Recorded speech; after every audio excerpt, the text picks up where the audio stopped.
வணக்கங்க. இன்றைக்கி ஒரு உருளைக்கிழங்கு குருமா தாங்க செய்ய போகிறோம். முதல்ல உருளைக்கிழங்கு இந்த மாதிரி வேக வச்சு கட் பண்ணி வச்சுருக்கேன். அது கூடவே பட்டாணியும் வேக வச்சு வச்சுருக்கேன். வாங்க எப்படி செய்யறதுன்னு பார்க்கலாம். உருளைக்கிழங்கு குருமாவுக்கு கொஞ்சம் மசாலா ரெடி பண்ணணும். அதுக்கு கொஞ்சம் எண்ணெய் சேர்த்து வதக்கி எடுத்துக்கலாம். எண்ணெய் சூடாயிடுச்சு. ஒரு துண்டு பட்டை சேர்த்துக்கலாம். இஞ்சி, பூண்டு, காரத்துக்கு ஏற்ற மாதிரி மிளகாய், கொஞ்சம் வெங்காயம், கொஞ்சம் சோம்பு.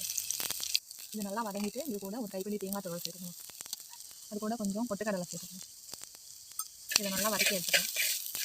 இது நல்லா வதங்கிடுச்சு. இதை வேறு ஒரு பிளேட்டில் மாற்றி ஆற வச்சு அரைச்சி எடுத்துக்கலாம்.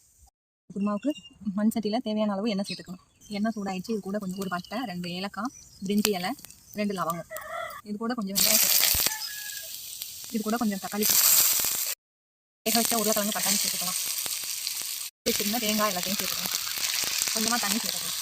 தேவையான அளவு உப்பு சேர்த்து கலரி வச்சு எடுத்துக்கலாம். அவ்வளோதாங்க, குருமா நல்லா ரெடி ஆயிடுச்சுங்க. இது கூட கொஞ்சம் மல்லி இலை சேர்த்து பரிமாறிக்கலாங்க. சூப்பரான உருளைக்கிழங்கு பட்டாணி குருமா கிராமத்து ஸ்டைலில் ரெடி ஆகிட்டுங்க. ட்ரை பண்ணி பாருங்கள்.